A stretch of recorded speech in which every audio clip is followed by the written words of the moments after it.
ان خوش نصیب بچوں کی دستار فضیلت اور ان کی دلجوئی کے لیے یہاں مل بیٹھ کے جمع ہیں،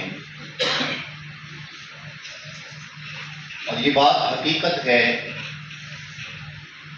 کہ جن کا تعلق قرآن سے ہو جائے، جن کا تعلق اللہ کی کتاب سے جڑ جائے، وہ دنیا میں بھی قابل عزت ہیں اور آخرت میں بھی قابل عزت ہیں۔ دنیا کے اندر بھی ان کا ایک اپنا مقام ہے کہ جس کو نبی پاک صلی اللہ علیہ وسلم نے اپنی حدیث پاک میں بیان کیا۔ میرے آقا علیہ الصلوۃ والسلام نے سارے امت کے سامنے یہ اعلان کر دیا کہ خیرکم من تعلم القرآن وعلمہ، کہ میری امت میں بہترین وہ لوگ ہیں جو قرآن سیکھتے ہیں اور پھر قرآن سکھایا کرتے ہیں۔ بڑے بڑے اعمال ہیں، غازی بھی ہیں، مجاہد بھی ہیں، جہاد بھی کرتے ہیں، سخاوت بھی کرتے ہیں، بڑے بڑے اعمال اس امت کے اندر کرنے والے لوگ موجود ہیں، لیکن خاص طور پہ اللہ کے پیارے محبوب صلی اللہ علیہ وسلم نے قرآن پڑھنے والوں کا ذکر کر کے فرما دیا کہ سب سے بہترین قرآن پڑھنے والے ہیں اور قرآن پڑھانے والے ہیں۔ قرآن پڑھنے والوں کا، اور پھر حضرات گرامی خوش نصیب اور سعادت مند وہ لوگ ہیں کہ جن کے بچوں نے قرآن کو حفظ کیا ہے، جن کے بچوں نے قرآن پاک کی تعلیم حاصل کی ہے۔ اگر دنیا کی تعلیم میں بھی لگائیں تو کئی بچے، لاکھوں کروڑوں بچے جو ہے وہ اس وقت دنیاوی تعلیم کے اندر موجود ہیں،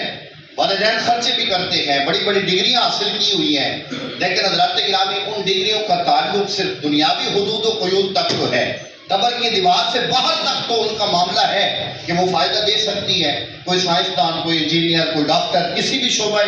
دنیاوی سے تعلق رکھنے والا بندہ دنیا کی حد تک اپنی ڈگریوں سے فائدہ مند ہو سکتا ہے، لیکن قبر کے اندر جا کر یہ نہیں کہے گا کہ میں ڈاکٹر ہوں، میں انجینئر ہوں، میں سائنسدان ہوں، میں نے بڑی بڑی ایجادات کی ہے، میں نے بڑی بڑی جو ہے وہ چیزیں بنا کے لوگوں کو دی ہیں۔ یہ قبر کے اندر ان سوالوں کا جواب اور یہ جواب دے کر وہ نجات حاصل نہیں کر سکتا ہے، لیکن قربان نہ جاؤں، قرآن پڑھ کر اور پھر اس پر عمل کر کے جو بندہ دنیا کے اندر بھی عزت کی زندگی جی کر جب قبر کی حدود، قبر کی دیواروں کے اندر اترے گا، قبر کے اندر جائے گا، تو پھر اس سے جب سوال پوچھا جائے گا تو یہی قرآن ہوگا جو اس کی شفاعت بھی کرے گا، اس کی بخشش کا سامان بھی بن جائے گا، اس کی بخشش کا سامان بھی۔ اور والدین کے لیے بڑی خوش نصیبی میرے آقا کریم صلی اللہ علیہ وسلم کا فرمان عالی شان ہے۔ آقا علیہ السلام فرماتے ہیں کہ جس بندے نے قرآن پڑھا، من قرأ القرآن وعمل بما فیہ، جس نے قرآن پاک پڑھا اور پھر اس قرآن پاک پر جو ہے وہ عمل کر کے دکھایا، قرآن کے ساتھ دو شرطیں بیان فرمائیں، فرمایا قرآن پڑھا بھی اور قرآن پر عمل بھی کیا، یعنی جو کچھ قرآن شان و عظمت دنیا کے اندر بھی اللہ نے رکھی ہے، اور قیامت کے اندر اپنے اولاد کو، اپنے بیٹے کو، اپنی بیٹی کو قرآن پڑھانے والے کا جو مقام ہے، ذرا اس کو سنیں اور جھومیں کہ اللہ پاک نے کیسی سعادت عطا کی ہے۔ یہاں بچے بیٹھے قرآن حفظ کرنے والے، قرآن پڑھنے والے، قرآن سے محبت کرنے والے، تمہاری تو عظمت ہے، تمہارا تو مقام ہے، لیکن تمہارے ماں باپ کی شان آقا علیہ السلام نے اپنی حدیث کریمہ میں کیا بیان کی ہے؟ حضور فرماتے ہیں کہ جب قرآن کے حافظ کے والدین قیامت کے دن اللہ رب العالمین کی بارگاہ میں حاضر ہوں گے نا، البسا والداہ تاجن یوم القیامہ ضوءہ احسن من ضوء الشمس۔ آقا علیہ السلام فرماتے ہیں قرآن پڑھنے والے، قرآن کے حافظ کے والدین کو، اس کے ماں باپ کو قیامت کے دن ایک ایسا نورانی تاج پہنا دیا جائے گا جس تاج کی روشنی سورج کی روشنی سے بھی زیادہ ہوگی، یعنی ایسا نورانی تاج ہوگا کہ اس تاج کی جو نورانیت ہے وہ سورج کی نورانیت سے بڑھ کر ہے۔ یہ نبی پاک صلی اللہ تعالی علیہ وسلم نے جو ہے وہ قرآن پڑھنے والے کے، قرآن کے حافظ کے والدین کی شان میں بیان کی ہے۔ حضرات گرامی، قرآن کے حافظ کی بڑی شان ہے، کیونکہ اللہ کی پوری کتاب جس کو ہم دیکھنا بھی عبادت سمجھ رہے ہیں، جس کو ہم چھونا بھی عبادت سمجھتے ہیں، جس کی زیارت بھی ہمارے لیے جو ہے وہ باعث ثواب و باعث برکت ہے، جس سے محبت بھی ہمارے ایمان کا حصہ ہے، جس کا ادب بھی ہمارے لیے ضروری ہے، وہ پوری کی پوری کتاب اس حافظ قرآن نے اپنے دل میں بٹھا لی ہے۔ پورے قرآن کو ایک ایک لفظ، ایک ایک شد مد، اس کا زیر زبر یاد کر کے اس کو اپنے دل کے اندر اتارا ہے. اور جب قرآن کا حافظ بن گیا تو پھر اس کا مقام تو ہے، شان و عظمت تو ہے، لیکن اس کی حقیقت کو دیکھا جائے تو پھر نبی پاک صلی اللہ علیہ وسلم کے فرامین کے مطابق اور اللہ کی کتاب کے مطابق دیکھا جائے تو جو بندہ صحیح معنوں قرآن کو پڑھے اور سمجھ کر پڑھے، اللہ رب العالمین اپنی کتاب کی برکت سے اس بندے کو ولایت کا درجہ بھی عطا فرما دیتا ہے. قرآن پڑھتے ہیں نا 19ویں سپارے کے اندر پورا واقعہ موجود ہے کہ حضرت سلیمان علیہ السلام نے جب تخت لانے کا کہا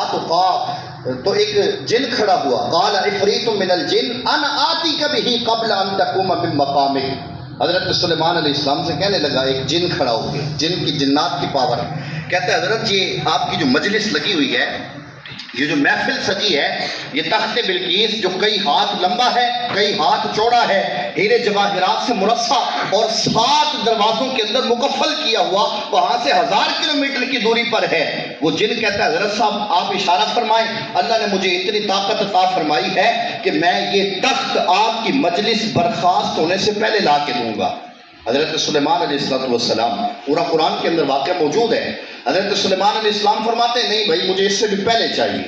اور پھر اللہ کے پیارے محبوب علیہ السلام کی طرف اس پورے واقعے کو وحی کے ذریعے بیان کیا گیا. پھر کس بات کا، کس بندے کا ذکر ہوا؟ اللہ جس کے پاس کتاب اللہ کا علم. یہ تو اس نبی کے امتی کی جس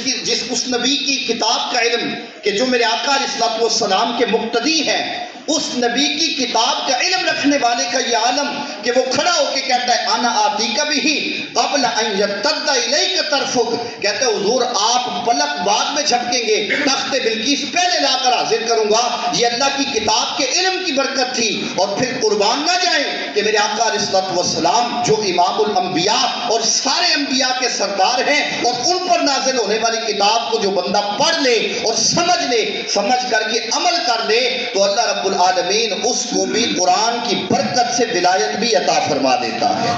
قرآن کی برکت سے اس بندے کو شان و عظمتیں بھی عطا ہوتی ہیں. اللہ رب العالمین کی بارگاہ میں دعا ہے اللہ پاک اس ادارے کو اور اس ادارے میں پڑھنے والے تمام بچوں کو اور تمام اساتذہ